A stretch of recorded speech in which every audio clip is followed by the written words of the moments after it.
छत्तीसगढ़ चुनावी राज्य है। छत्तीसगढ़ में लड़ाई आमने सामने में है भारतीय जनता पार्टी और कांग्रेस पार्टी। लेकिन इस बीच में आदिवासी समाज की तरफ से अपनी पार्टी की घोषणा की गई है और आदिवासी समाज ने अपनी पार्टी बना करके छत्तीसगढ़ सर्व आदिवासी समाज ने अपनी पार्टी को मैदान में उतारा। और आज छत्तीसगढ़ में आदिवासियों की तरफ से, आदिवासी समाज की तरफ से पार्टी के प्रत्याशियों की घोषणा भी की गई है।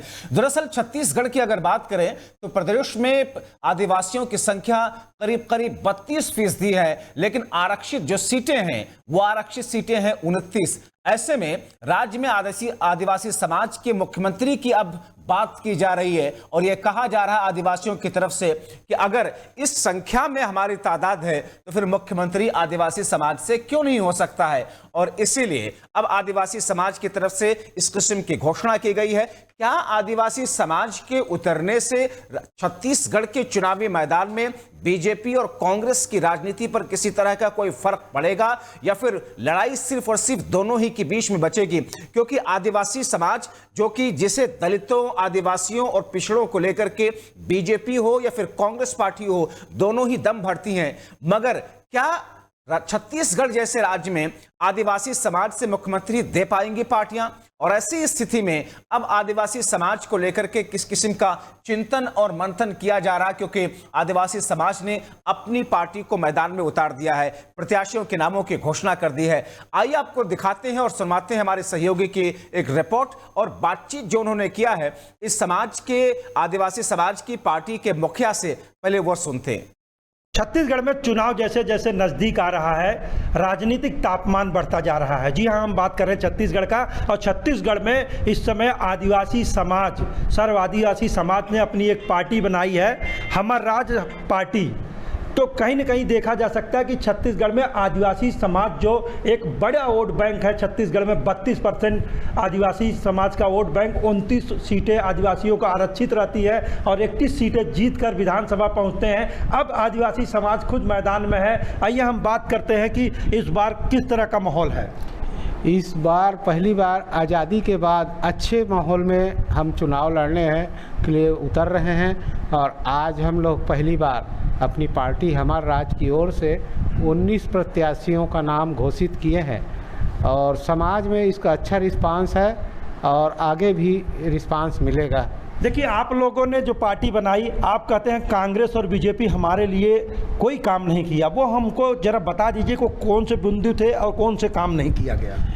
देखिए, काम का जहाँ तक है, जो भी पार्टी वादा करके आती है चुनावी घोषणा, उसको पूरा करना चाहिए और हमारी मूलभूत समस्या संवैधानिक अधिकार है, उसको पूरा करना था।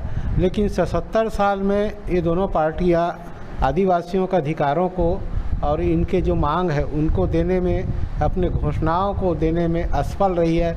जैसे पेशा कानून है, बस्तर में 600 गांव उजड़ गए, उसको नहीं बसा पाए। आयोग बनाए 3-4, उसका रिपोर्ट प्रकाशन नहीं कर पाए। निर्दोष आदिवासी जेल में बंद है और तमाम घटनाएं हैं। ये एकदम सही घटना है जिसको पूरा पब्लिक जानती है।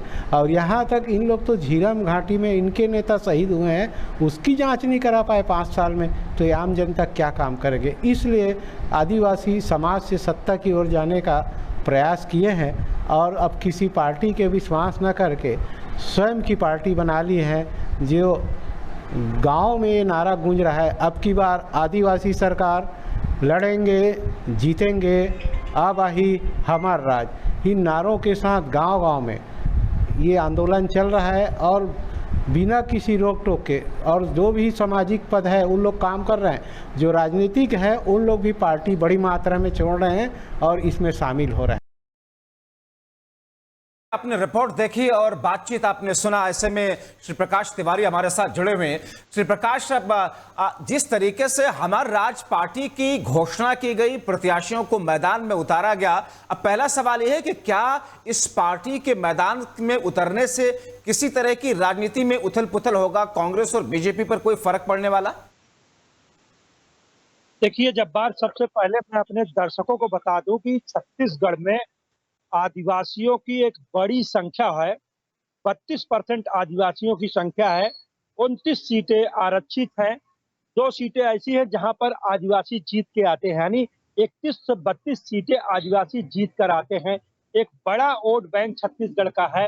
निश्चित तौर पर जिस तरह से आदिवासी समाज ने एक पार्टी बनाकर स्वयं जो है आदिवासी अपने लोगों के बीच में जा रहे हैं, निश्चित तौर पर अगर एक बड़ा वोट बैंक इसकी तरफ खसक गया, जी। आदिवासी वोट बैंक अगर खसक गया, तो निश्चित तौर पर भारतीय जनता पार्टी और कांग्रेस दोनों की मुश्किलें पड़ सकती है। जिस तरह से आदिवासी ये कह रहे हैं कि अब देश छत्तीसगढ़ में हमारा मुख्यमंत्री बनेगा, हम मुख्यमंत्री बनाएंगे, निश्चित तौर पर जो आंकड़े हैं वो आंकड़े अगर आदिवासियों के साथ आते हैं तो निश्चित तौर पर छत्तीसगढ़ की राजनीति पूरी तरह से त्रिकोणीय हो सकती है। मगर श्री और प्रकाश, अब ये पहली बार आदिवासियों हुआ की है छत्तीसगढ़ की राजनीति में जो आदिवासी इस तरह से संगठित हुए जी, हैं। आदिवासियों के नाम पर राजनीति कांग्रेस भी जोरों शोर से करती है, बीजेपी भी करती है। तो क्या दोनों पार्टियों से जुड़े हुए आदिवासी समाज के लोगों के अलावा बड़ा तबका ऐसा है जो इस आदिवासी पार्टी के समर्थन में हो? क्या स्थिति इस वक्त जमीन पर दिखती है? देखिए जब्बार, मैं आपको बता दूं कि अरविंद नेताम कांग्रेस पार्टी के पूर्व केंद्रीय मंत्री रहे हैं। वो इंदिरा के समय में भी पूर्व केंद्रीय मंत्री थे और 6 से 7 बार के वो विधायक रहे, वो सांसद रहे हैं, विधायक भी रहे हैं, आदिवासी के बड़ा नेता माने जाते हैं। अरविंद नेताम ने इस पार्टी को बनाया है, इसके मुखिया माने जा रहे हैं। तो निश्चित तौर पर एक आदिवासी वोट बैंक उनके ऊपर भरोसा करता है। निश्चित तौर पर ये पहली बार ऐसा हो रहा है जिस तरह से ये आज बस्तर में और तमाम आदिवासी क्षेत्रों में देखने को मिल रहा है। तो निश्चित तौर पर एक बड़ा वोट बैंक दोनों पार्टियों से खिसकते नजर आ रही है। और जिस तरह से आदिवासी समाज ये अपना नारा बुलंद कर रहा है कि इस बार लड़ेंगे और जीतेंगे, अगर समीकरण बन गया तो निश्चित तौर पर छत्तीसगढ़ की राजनीति जो है वो अब आदिवासियों के करवट। श्री प्रकाश, आपकी बातचीत हुई होगी कांग्रेस पार्टी के नेताओं से, बीजेपी के नेताओं से, प्रतिक्रियाएं किस तौर पर हैं उनकी?